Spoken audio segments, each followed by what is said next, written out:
What's up, everybody? We're back. We're back. We're back for a lovely arm workout, right? You can already see me two-handing it, pumping as much blood as possible in to the armies. So my goal for the year, gain at least an inch or so on the bicepticles. And we do that through time over tension, slow controlled motions. But this time, we switched it up. We did 7 regular ones, then 7 slow ones. Then we switched it up and did I think we did another regular 7s. But every other set or so, we're doing muscle confusion. So we'll do like a fast one, slow one, then we'll do half reps on another one, and then just kind of play around with it like that. But it definitely burns a lot more. And that's the key to working out your biceps, is the burn, right? How did it go for you? It was excellent. My arms were sore for like 2 days afterwards, and I was feeling like when I flexed, I had some good like cuts, and I saw them for the first time. It was nice. What brand of headphones do you got? I got your old Pixel Buds, Google Pixels. Do you like those overhead ones or the in-ear ones? I like the quality of the in-ear ones, but I like the aesthetic of the over-the-ear ones. Like, I don't know if we've posted the video yet where I have the headphones over. I was borrowing yours, but Maybe. I like it. I like how it looks a lot better. I'll agree. There's a look for it. But yeah, so we did basically like 4 sets. I think I actually might do like 5 or 6 sets because I'm really trying to focus on biceps and get the burn. But for you guys, just do 4 sets of like 21s. Even 3 sets of 21s if you're really doing it intentionally. And the thing that I like to do is I squeeze the entire time up, squeeze the entire time down as I'm releasing it, which puts the most blood into it. And of course, like my arms are definitely undersized.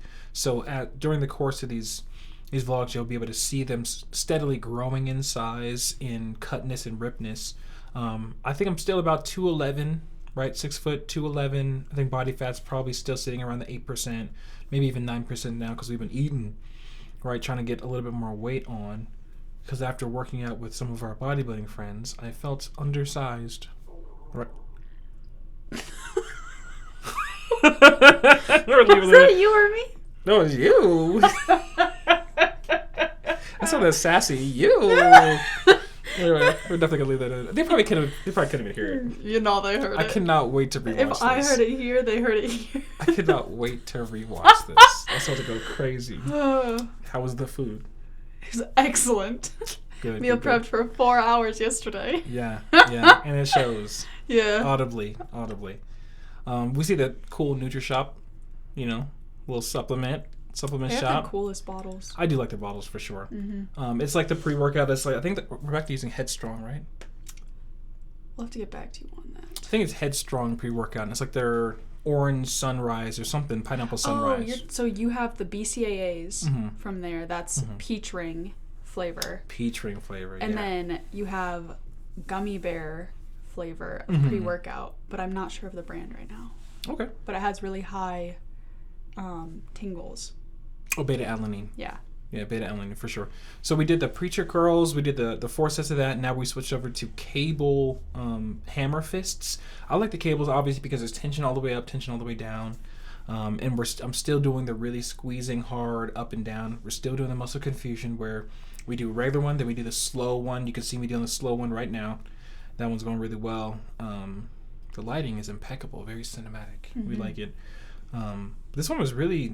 This one actually wasn't as hard as the preachers. For some reason, like whenever I do hammers, it's just not that difficult. And even when it gets heavy, it's just like a straining heavy and not really like a muscle is getting a lot of blood to it type of heavy. I don't know. It's really interesting. I might have to double check my form. I think my form is perfect because I study form and make sure like I'm always doing it correctly because I don't want to injure myself. So in the comments, if it doesn't look perfect, let me know and I'll do some adjustments. If there's like a better reference, maybe like I need to relook at C-Bomb and the way he does it or something like that. But other than that, I really enjoyed how it is. We need to start filming it like this. Let's heat. No, excellent. I like that. But yeah, so we did it on both hands, still doing 21 reps, 4 sets of that. I think we were only filming anywhere from 2 to 3 of our sets at a time. So it's not just a bunch in a row, right? So how was yours? How was your hammers feeling? And yeah. I thought it was interesting what you just said because I felt the same way. Like the preacher curls, like you could see my face. Like I had this is super heavy, got to get that last rep in face. And then from what I remember of these, they were like, I felt it in my arm, but it wasn't like crazy. But something with cables that I struggle with is like the weight's either way too heavy that I can't like move it to the next one because I can't lift it at all, or it's too light and the cable is like not smooth enough. So it's like it's too light, and so it like when you like lift up and the weight goes up, it gets like stuck up there and it like drops. So you're like smooth up and then down. Yeah, I wonder if you can see it on some of your reps. It's good form. You're not using too much of your shoulder when you're lifting it in, so that's good. And then there's some bodybuilding like secrets, I guess, where like, when you're doing the bicep, if you do enlisted some shoulder in there, there's good, because as the shoulder is touching the bicep, there's a lot more connection there. And then even with the triceps, like a lot of people, like they do the tricep down and they lift up to kind of engage the rear delts, just to make more of a cohesive like instrument. Since they're all connected, we like to work them all together. And I used to do my shoulders at the same time as my arm and tricep days, bicep and triceps. But I realized like I wasn't going hard enough on my biceps and triceps, and then over time they really started to shrink and not be as comparable to the rest of my body, because my shoulders look great, chest is great, the back's a little undersized, biceps are very undersized, triceps are very undersized, and the legs are making their rounds back up after me tearing my patella last April. But yeah, otherwise we're pretty proportioned, but that is the goal. How does your body feel? How are your proportions? I don't know. I think you do a really good job of analyzing after each workout and like assessing the proportions. I should get in a better habit of doing that at the end of workouts. But how do you think you look? The back of my shoulders, I'd like to have a little bit more definition there. Like I feel like they do that like rounding thing that you talked about 2 videos ago or last video. Yeah, like hunching forward. Forward, yeah. Which like is a posture thing, but I really like how your rear delts sit. So I could do with a little more rear delts. Some more hamstrings would be good as well. I think my calves are good. My arms are good. They just need like more tone. They need to be ready to compete. Yep. There we go. How many months do you think it would take you to compete if you had to get ready? Shoot. And I have a coach, and like the meal plan and everything is in place. Probably like 5 months. I think so too. That'd be solid. Yeah. Then I wouldn't lose muscle as I'm cutting fat. I have no idea what the natural competitions look like for women. I feel like 5 months would be plenty. Yeah, 5 months should be plenty of that. So after we did the 4 sets of the hammers, I'm not sure what we go to next. Do you remember what we went to? Did we switch to triceps? I thought we did we do triceps today? Or did we only do biceps? Pretty sure we did triceps. There's no way we had a super long workout of just biceps. I don't think. I honestly do not remember. Well, we're about to find out together. I'm on the edge of my seat. Yes. So, figuratively. While we're waiting for the next workout to kick in, did you guys see the Superman trailer? We did put out a little video, just a quick little video about it. Big comic book nerd. Really liked what David Cornsweet looked like in the suit, or like the whole trailer. This is a back day? I was like, we did back and buys. That's pretty typical. I mean, it's solid, yeah. I thought we did an arm day. I thought we did too. I need to get a tricep day in there. Your back looks good. Yeah. Mm-hmm. I was remembering, like, really pulling with my lats this time, Mm-hmm. like we talked about, and I really, really felt it in my lats this time. Like, thinking about pulling it with my lats and then feeling it in my lats. Like, every time I stood up, I felt like my arms were, like, getting wider and wider because my lats were getting way more pumped. It was cool. Mm-hmm. It was good times. Mm-hmm. I like that. Mm-hmm. Yeah, this looks good, and you're not using too much bicep. You can already tell. Very good form. Yeah, I would have no real critiques except for like maybe come down a little lower, which we're not necessarily critiquing because you're doing. I think this is like your second or third set, so you're just kind of getting a lot of blood in there, and you're turning red, which is good. And what's crazy, like your back is red. That's what I was about to say. I was like, it looks like I laid down, but I definitely didn't. Mm-hmm. Yeah, so this is a cheat code to know if the blood is going in the correct areas, right? When you're white. I am. Yeah. So I think this one was I think this looks like my second set. Mm-hmm. So these ones are. I was thinking third, actually. You think so? I think I would have went heavier on the third one. That's fair. Depends. Or I was having a chill day, right? Still have the Premier NutriShot bottle there. No matter what state you're in, you get free shipping if you type in code Brandon. Do it. Anyway, so this was excellent. And I think this would be a great segment into what we did. I think this was earlier today. I picked my book back up that I really wanted to read called The Gap and the Gain. So this is a good success book. The High Achiever's Guide to Happiness, Confidence, and Success. So basically, I think I'm only like 50 pages or something in. And the gist of it was the gap is a metaphor for being negative, and the gain is a metaphor for being positive. And whenever you're in the gap, that's when you're picking out flaws.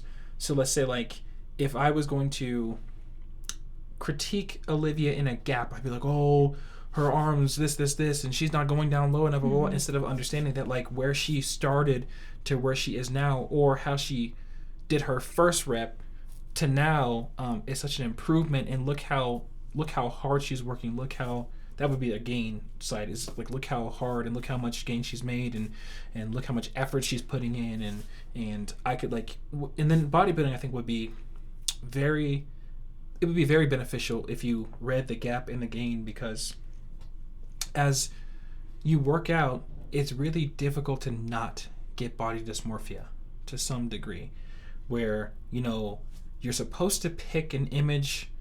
I want to look like Arnold Schwarzenegger, or I want to look like C-Bum, or I want to do this with my body, this is this, and then you get into a comparison, and what everybody says, comparison is the thief of joy. So as you're in those modes, if you start to understand that, I can compare myself to an Olympian if that's where I want to go, but I also have to daily sit in the metric of, where was I yesterday? Am I better today? Where was I last year? Am I better today? Because this is a marathon, right? Working out is not a quick get-rich-quick scheme. It's not a short burst and a payoff. It is a marathon that you will always be able to benefit from your entire life if you do it correctly. And part of doing it correctly means that you're not sitting in the gap, right? Mm. Yeah. She hasn't read it yet, but she's going to read it afterwards. What did you do? Were you reading? No, that was when I was meal prepping. I mean, not yesterday, but you just finished a book, right? The Alchemist? Oh, I did, yeah. Mm-hmm. I read The Alchemist for the first time. Mm-hmm. I enjoyed it. It's like a book about adventure, and when you have a dream or something that you feel like, or that you're meant to do, or is your purpose, to not let anything get in its way and get in your way of accomplishing that goal or that purpose. Mm-hmm. And basically saying, the things that happen to you to deter you from achieving that goal or purpose are on purpose, mm-hmm. to make sure that you actually want this goal, or this is actually what you're supposed to be doing. And if you don't do those things, they share stories of what those people's lives looked like, who they were like, well, I always had a dream to do XYZ and I didn't, so you shouldn't. And then it shows him like, okay, but this is how this person's life is. Do you want that type of life? No, keep going after your goal, keep going after your purpose. So it was very encouraging and like refocusing on like, yes, go after it, because nobody else will like carry you there. Yeah. That's well said. I know we yapped over the other workouts. We did a incline row dumbbell. So I think I had like 50s or so. I think I did about 12 to 14 reps, just kind of pinching the middle back. 4 reps of that. And then Olivia did the same. Then we're doing these weighted, what do you call these things? If it's for leg day, they're called good mornings, but lower back extensions. Yeah, I just went blank on them, but like you see them. They're bend over, stand upper things that are weighted, and I think we did 2 or 3 sets of these. I think we've been doing 4 sets of things. 4 sets. Yeah. Yeah, 4 sets of these. How many reps do you do? I was doing the 7 normal, 7 muscle confusion, 7 normal. Yep, that's good. So you Super definitely want to. red. Yeah, you definitely want to have a strong lower back. That's the Christmas tree you're working on back there. Backswing competitions. The front does not. Every dude who's in a competition probably has a decent chest. They have decent biceps, but not many people have a decent back. So that's one thing that you have to heavily focus on when you're thinking about competing. Is that's how it's won, and that's not me making it up. That's everybody who's ever competed says that. So if we leave you with anything, focus on the details.